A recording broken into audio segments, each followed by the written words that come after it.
하나님 말씀을 봉독하겠습니다.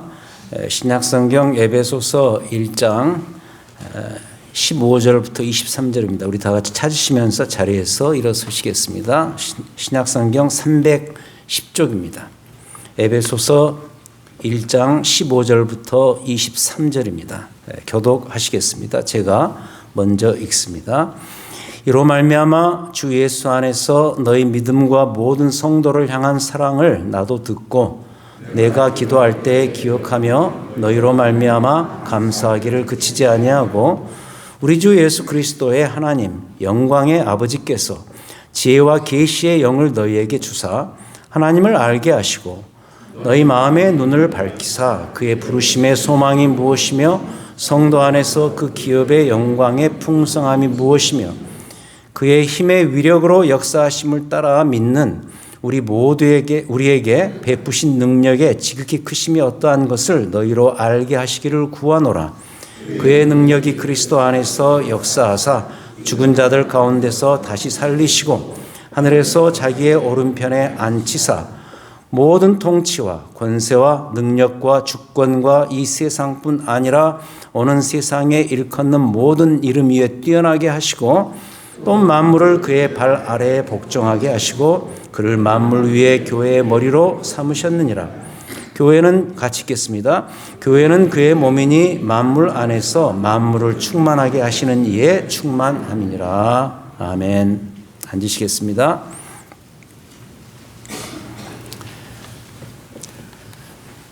그 마음의 부요함은 삶의 부요함을 낳습니다. 마음이 부요해야죠. 그래야 우리의 삶이 풍부해집니다. 그래서도 이 마음의 부요함은 우리의 신자의 삶에서 아주 중요한 것이다. 그렇다면 기독교 신앙이 우리에게 가져다주는 부요함은 과연 어떤 것일까? 우리가 어찌 보면은 이 마음의 부요함, 우리 인격의 부요함, 이걸 위해서 우리가 신앙생활을 한다고 한다면 기독교 신앙에 갖고 있는 그 컨텐츠가 그 내용이 우리에게 그런 부요함을 가져다 줘야 된다는 것이죠. 한번 이런 예를 들어보겠습니다. 우리가 보기에 이 세상 살면서 이 세상에서 이 세상 돌아가는 것이 제대로 유지될 수 있는 그 길의 최선이 무엇일까? 예를 들자면 이런 것 아닐까 싶습니다.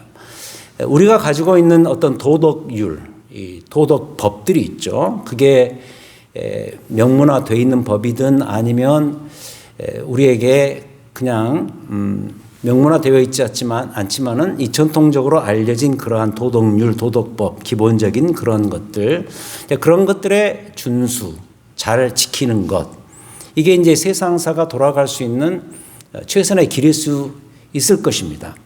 예를 들자면 가정에서도 이 가장의 말에 효력이 있을 때 가정이 안전하지 않겠습니까? 그렇다면 국가도 마찬가지겠죠. 국가도 그 국가의 법과 질서가 있는데 그것을 잘 지키는 나라가 힘이 있겠죠. 그러나 한번 생각을 해보자고요.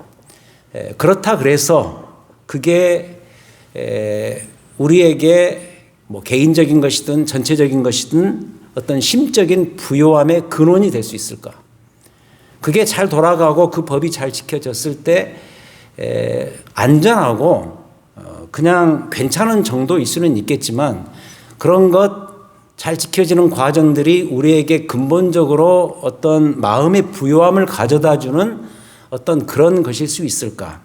답은 그렇지 않다는 거죠.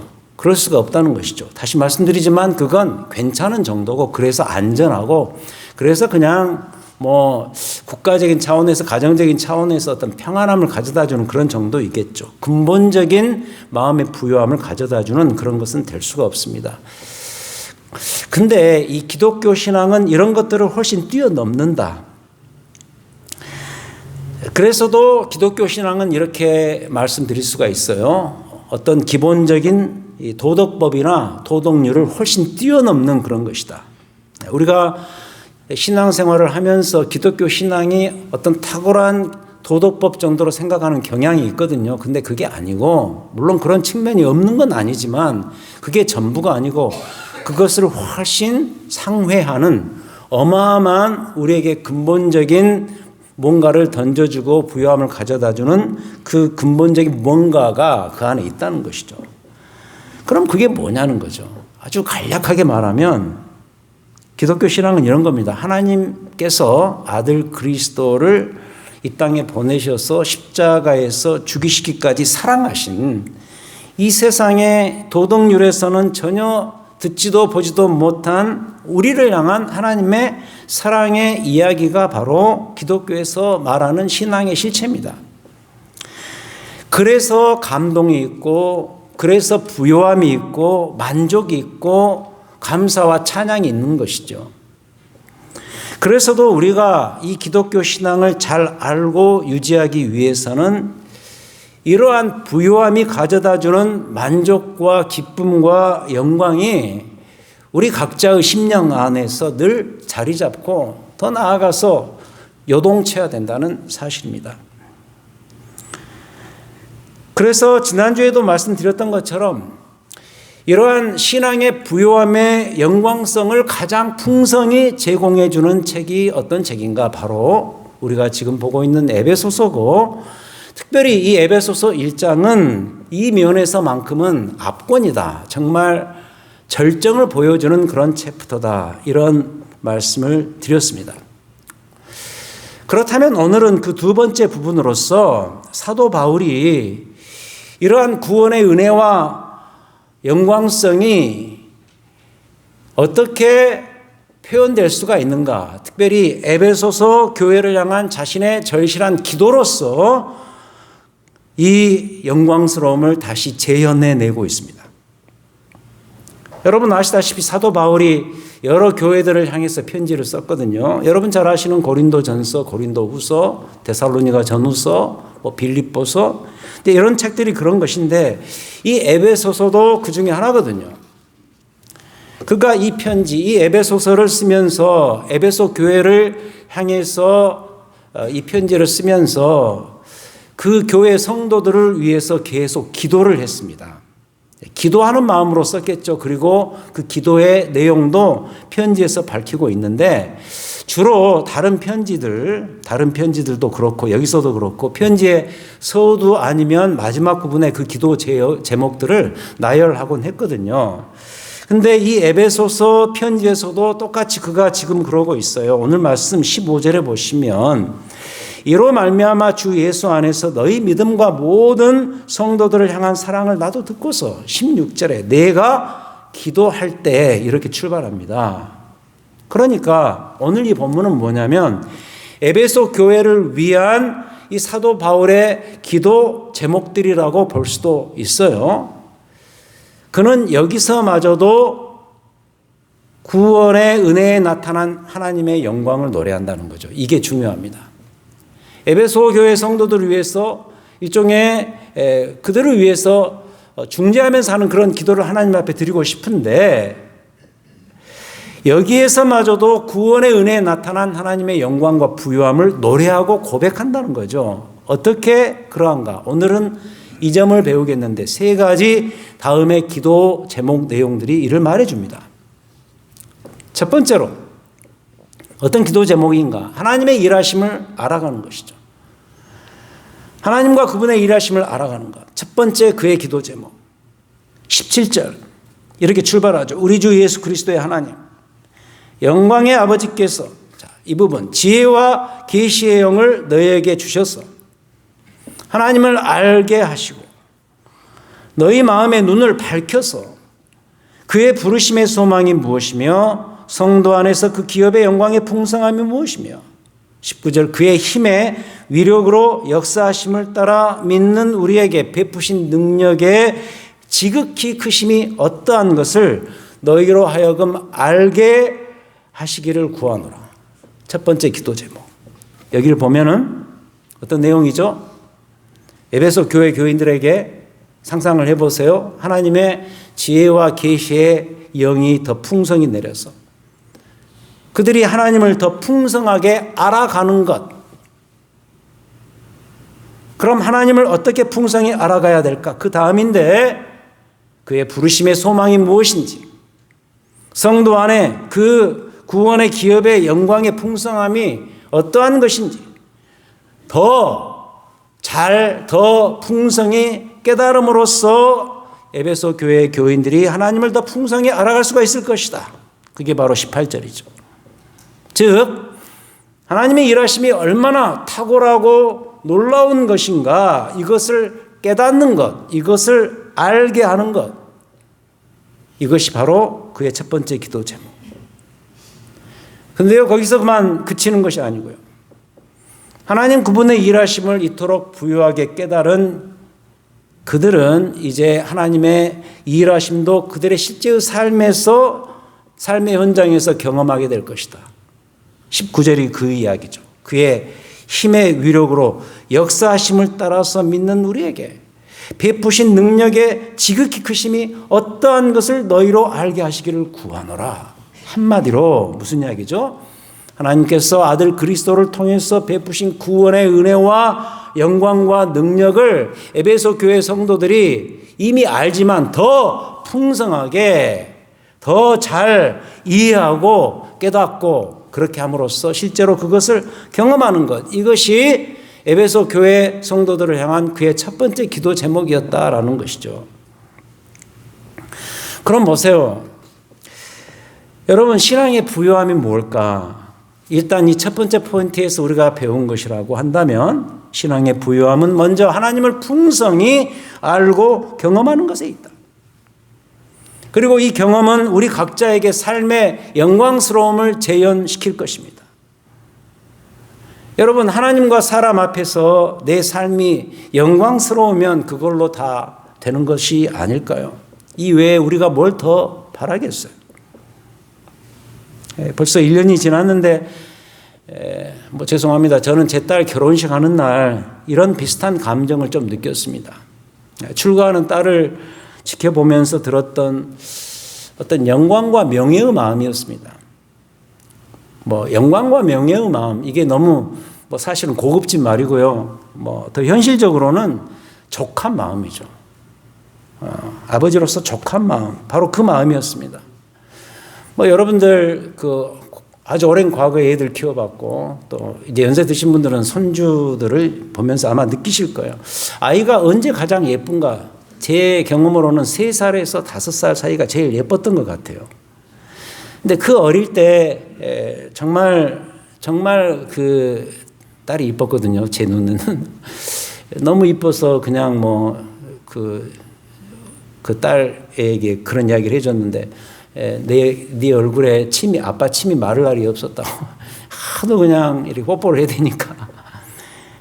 그때 그 어릴 때 딸에게 느꼈던 그 족한 마음, 아버지로서의 족한 마음이 종류도 많이 달라지고 세월이 흘렀지만은 그 부피와 질량 면에서 결코 달라지지 않는 그 마음을 저는 제 딸 그 결혼식 하는 날 똑같이 느꼈습니다.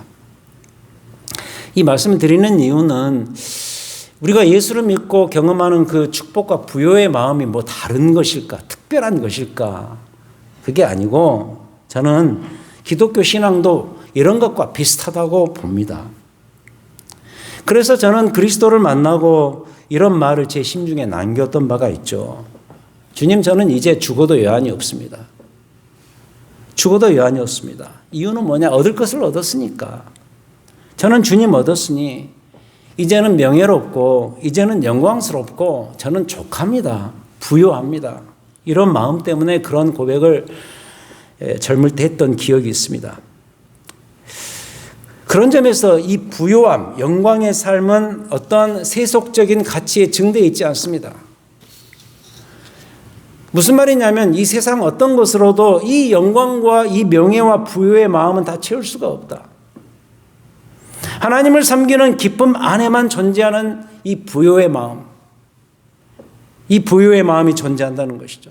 그런데 사도 바울이 에베소 교회 교인들이 그러한 삶을 살기를 원했던 것이죠. 그리스도를 이방인으로서 살다가 최초로 알고 믿고 난 이후에 그 그리스도와 교제하면서 그리스도를 통해서 이루신 그 하나님의 구원의 영광과 부요함을 꾸준히 앞으로 남은 삶 속에서 그들이 그 에베소에서 살아가고 사역하면서 계속해서 더 풍성하게 알아가고 즐기는 그러한 삶을 살기를 원했던 것이죠. 그래서 그가 지금 이렇게 기도하고 있는 것이죠. 하나님, 그들을 하나님 앞에서 영광스럽게 해 주시옵소서. 그들의 삶이 영광스러운 삶이 되게 해 주시옵소서. 그리고 역시 이 마음은 여러분들을 향한 이 교회 목회자의 저의 마음인 것도 사실입니다. 제가 이 말씀을 준비하면서 이 첫 번째 기도 제목을 가지고 제가 사역했던 옛 교회들을 생각해 봤습니다. 제 고향 교회를 생각해 봤습니다. 지금도 금요일이면 제가 고향 교회와 제가 사역했던 교회들을 위해서 기도하고 있는데요. 그때 기도할 때 다른 거 없습니다. 이 마음이더라고요. 알고 보니까 하나님, 그들이 하나님의 은혜 안에서, 구원의 은혜 안에서 살아갈 수 있는 그 마음이 증대될 수 있도록 도와주시옵소서. 그런 방향으로 그 교회가 계속 부흥하기를 간절히 원합니다. 지금도 떠난 교회 교인들을 생각하면서 그것을 위해서 기도하지 다른 거 놓고 기도하지 않습니다. 모두가 실족하지 않고 그리스도를 이미 안 자들이니까 그리스도를 알고 그 하나님의 구원의 영광 속에서 더 풍성히 살아가는 남은 삶을 축복스럽게 살다가 우리의 생애를 마칠 수 있도록 그들을 위해서 기도를 하고 있더라고요. 그렇다면 지금 제가 목회하는 이 교회 교인들도 역시 마찬가지인 거죠. 여러분들을 향한 기도 제목이 넘버원은 이겁니다. 여러분들의 남은 생애 속에서 이미 얻은 이 구원의 은혜에 이 부요함을 풍성히 누리고 살아갈 수 있는 것. 이게 사도 바울의 그리고 저의 첫 번째 여러분들을 향한 기도 제목이다라는 것을 다시 한번 확인시킵니다. 그 다음 두 번째 기도 제목이 뭐냐? 에베소 교회 교인들이 이 구원의 부요함을, 이 표현이 중요합니다. 더 구체적으로 깨닫는 일인데 그것은 무엇이냐면 성자 그리스도 안에서 드러난 하나님의 구원 역사의 부요함을 의미합니다. 20절. 그의 능력이, 그 하나님의 능력이 그리스도 안에서 역사하사 죽은 자들 가운데서 다시 살리시고 하늘에서 자기의 오른편에 앉히사. 21절. 모든 통치와 권세와 능력과 주권과 이 세상뿐 아니라 오는 세상에 일컫는 모든 이름 위에 뛰어나게 하시고. 보세요. 제가 방금 구체적이라는 이 표현을 썼는데 그 구체적인 특징이 뭐냐면 그리스도 안에서입니다. 이게 구체적인 것입니다. 예를 들어서 하나님의 아들 예수 그리스도는 여기 이 표현처럼 죽은 자들 가운데서 다시 사신 후에 하늘 보좌에 앉으셨다. 십자가에서 죽으신 그리스도는 부활 승천하심으로써 그의 모든 통치와 권세와 능력과 주권이 이 세상만이 아니라 오는 세상을 다 지배한다. 한마디로 세상 전체를 바꾸신 예수 그리스도. 그분은 하나님께서 보내신 하나님의 아들이셨습니다. 이게 구체적인 그리스도 안에서라는 표현의 의미입니다. 이 구절에서 말하는 이 세상은 어디냐? 지금 우리가 사는 이 세상을 말해요. 밥을 먹고 일을 하고 돈을 벌고 건강을 챙기고 자녀들 키우고 그리고 어느 한 나라의 제도 법 가운데서 살아갈 자격을 얻고 또 매일매일 내게 다가와 있는 자연을 마음껏 즐기고 그리고 이렇게 교회라는 데를 나올 수가 있고 이런 것이 바로 이 구절에서 말하는 이 세상이에요. This world, 여러분들이 사는 이 세상. 그럼 반면에 오는 세상은 어떤 세상인가? 이 질서가 깨지는 순간입니다. 기독교 신앙에서는 이것을 종말적 세상이라고 말하기도 하고 내세라고도 말하게 합니다.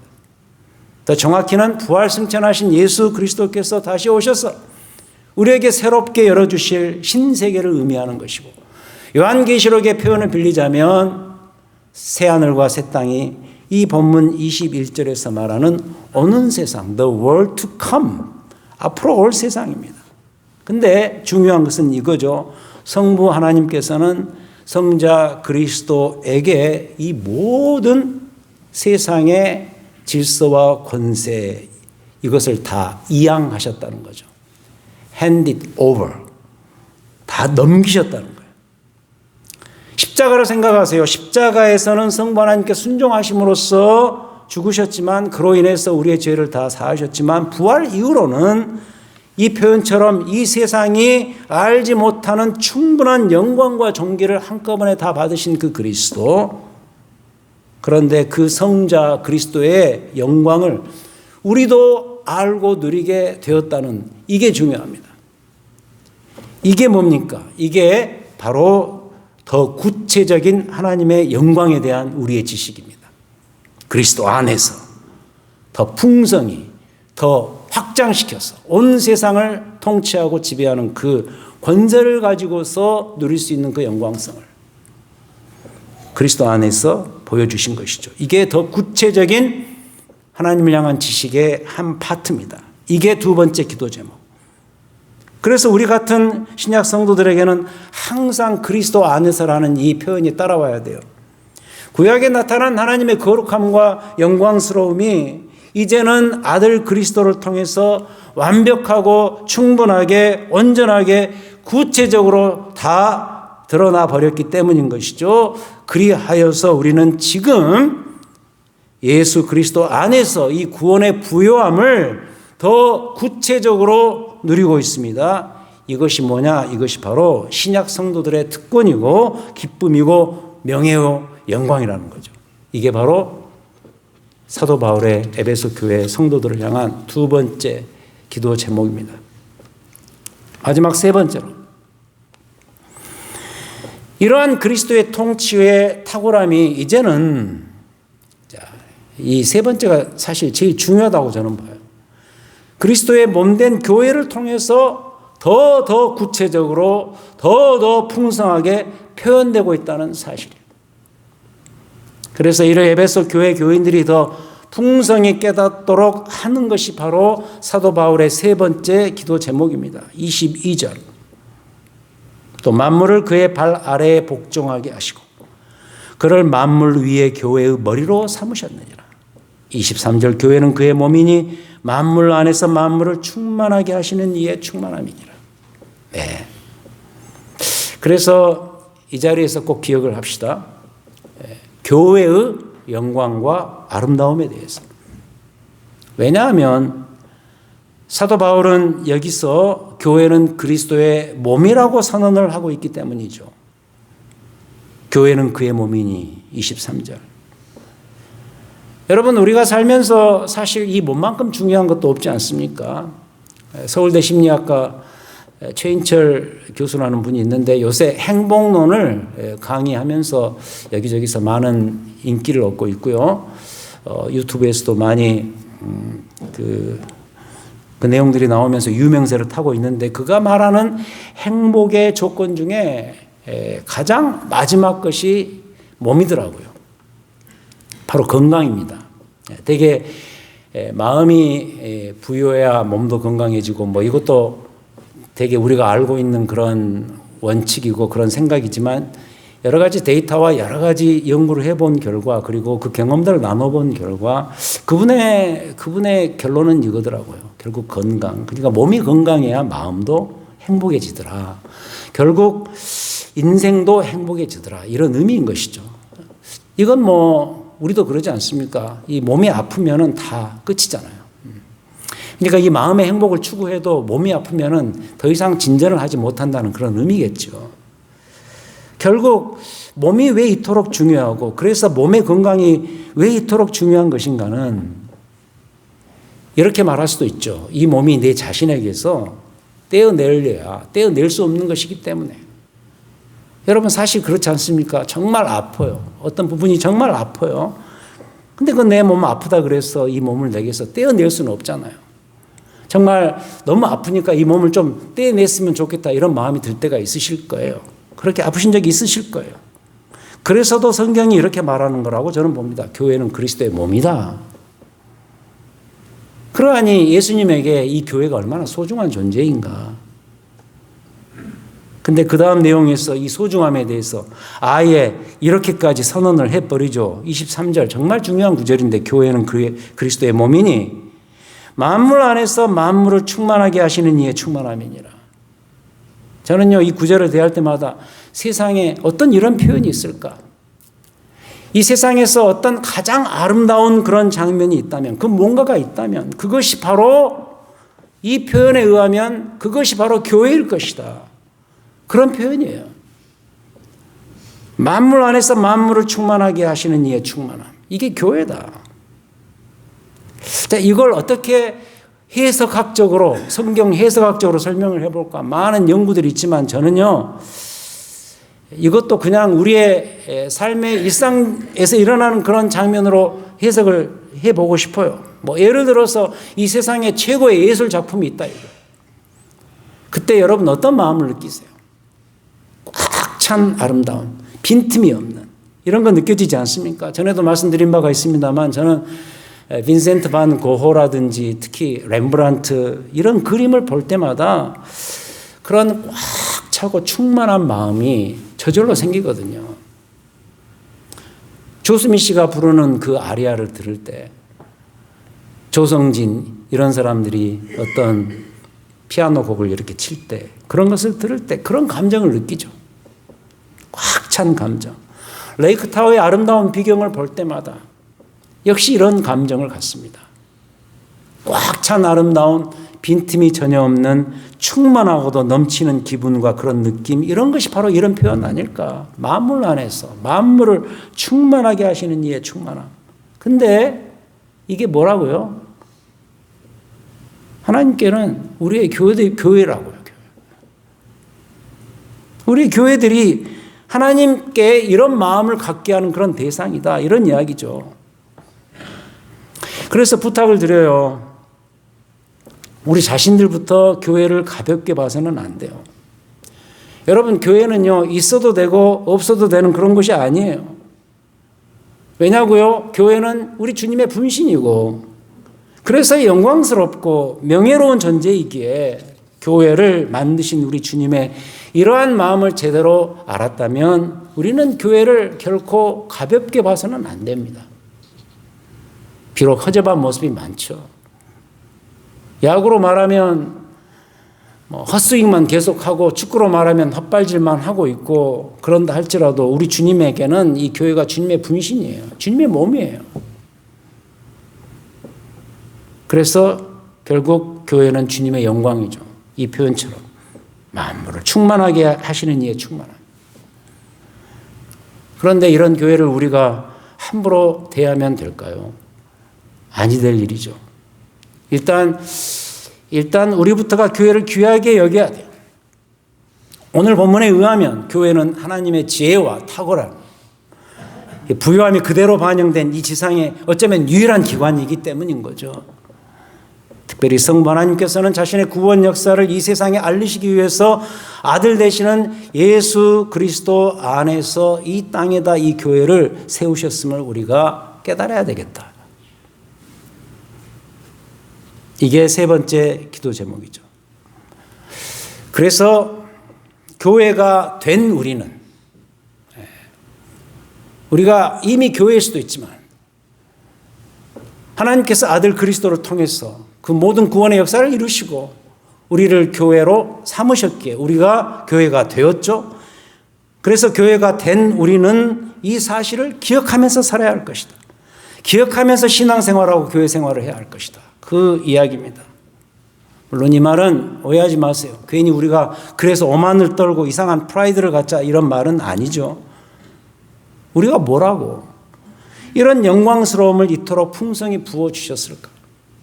이러한 자세로 하나님 앞에서 겸허함을 갖고서 감사와 찬양으로 임해야 될 것이고, 또 이런 모습들이 실제로 지금의 우리의 교회들 안에서 반드시 회복되어야 된다고 확신을 합니다. 그리고 이 회복만이 우리 안에서 자정 능력을 가져다 줄 것이에요. 그래서요, 혹시 어려움이 생겼다 그래서 교회 자체를 떠나는 일은 없어야 돼요. 허접한 인생들이 모인 곳이기는 해도 놀랍게도 그런 그들을 영광스럽게 하신 우리 주님의 마음을 우리가 깨달았다면 우리는 교회를 사랑하고 또 교회를 위해서 계속 기도해야 되겠죠. 그럼 왜 그래야 되죠? 다시 말씀드려요. 우리 하나님께서 교회를 이처럼 영광스럽게 해주셨기 때문입니다. 여러분, 뭐든지 그렇습니다. 다시 시작은 늘 있는 법이에요. 이미 출발을 했어요. 한참 갔어요. 근데 알고 보니까 엉뚱한 길로 가고 있는 거예요. 그럼 이때 어떻게 해야 되죠? 다시 원점으로 돌아가서 다시 시작하면 돼요. 예를 들어서 어떤 특정 운동을 시작했어요. 뭐 골프라든지 테니스라든지 무슨 운동을 시작했는데 중간에 자세가 좋아지지 않아서 문제가 생겼어요. 그럼 어떻게 해야 되죠? 힘들지만 다시 돌아가서 폼을 교정하고 새롭게 시작해야 돼요. 그래야 모든 것이 다시 온전하게 됩니다. 그래서 지난주 설교가 다시 정신을 차리고였습니다. 그렇다면 오늘은 다시 정신을 차리고서 이제 다시 시작하면 돼요. 어떻게죠? 오늘 배운 이 세 가지의 마음으로 다시 시작하시면 됩니다. 첫 번째, 하나님의 성부 하나님의 구원의 영광의 부요함을 알고 understanding, 더 풍성히 알고, 그래서 하나님의 지식이 필요해요. 더 알고, 그 다음 두 번째, 더 구체적으로 그리스도 안에서 이루어지신 구원의 은혜, 이 풍성함을 누리고, 세 번째, 교회를 통해서 드러난 하나님의 영광과 명예의 충만함을 경험하면서, 세 가지 동사를 기억합시다. 알고, 누리고, 경험하면서. 이 세 개의 교훈을 마음의 신비에 잘 새겨서 다시 시작의 은혜로서 이제부터 새로운 믿음의 출발을 해보시는 우리 모두가 되시기를 우리 주님의 이름으로 축원드립니다. 하나님 아버지, 감사합니다. 우리에게 말씀을 통해서 먼저 구원의 은혜의 부요함을 더 풍성히 알아가게 하시고, 더 구체적으로 아들 그리스도 안에서 이루신 그 구원의 사이즈와 부피와 크기를 실제로 삶에서 누릴 수 있도록 하시고, 또 많이 부족하지만 교회를 세우셔서 이 교회를 통해 베푸시는 하나님의 명예로움, 은총을 더 풍성히 경험함으로 인해서 우리의 남아있는 인생이 주 안에서 복되고 참으로 알찬 그런 삶이 될 수 있도록 도우시옵소서. 특별히 더 나아가서 우리의 교회를 기억하시고 이 교회가 다시 한번 새로운 출발을 할 수 있는 그런 교회로 삼게 하셔서 하나님께서 원하시는 그 아름다운 교회상을 이루어갈 수 있는 우리 모두가 될 수 있도록 인도하여 주시옵소서. 예수 그리스도 이름으로 기도드립니다. 아멘.